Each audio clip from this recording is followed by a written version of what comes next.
qui est récompensé par ce prix remis par les permanents et les membres de la Guilde du Raid. Je voudrais dire un tout petit mot sur ce festival qui me semble être une véritable fête,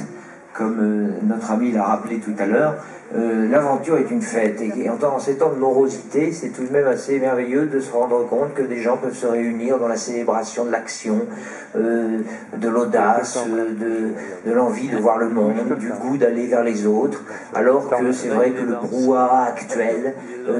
à la fois médiatique et de la société, nous envoie davantage les signaux de la prévoyance, du calcul, de la prudence, et de l'attention portée à ses intérêts personnels. Alors voilà, il me semble que cette fête que nous avons vécue pendant 3 jours est à la fois suffisamment à contre-courant et suffisamment joyeuse pour nous donner envie qu'elle se poursuive longtemps, et je vous remercie, Madame Martin, de faire en sorte que la ville de Dijon soit le berceau qui accueille régulièrement les aventuriers qui viennent présenter leur film.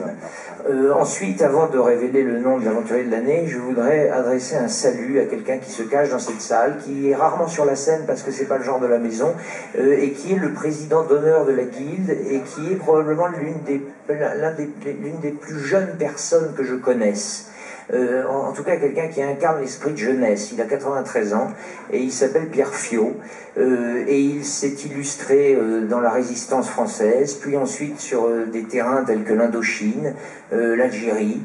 puis le Biafra. Il a été l'un des grands animateurs des mouvements humanitaires au temps où la charité et la solidarité faisaient encore partie du même principe. Il a contribué à fonder l'association que vous connaissez tous, qui s'appelle Médecins du Monde. Et au fond, c'est quelqu'un qui a incarné et inventé tous ces mots qu'on appelle aujourd'hui le volontariat, l'humanitaire, la solidarité, l'engagement, et qui au fond sont l'autre nom que l'on donne au goût des autres,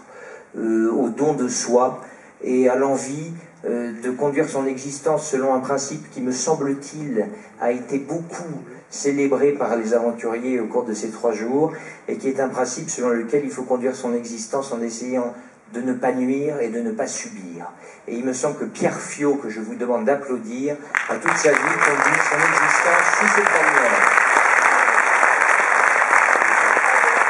Et voilà qui est debout.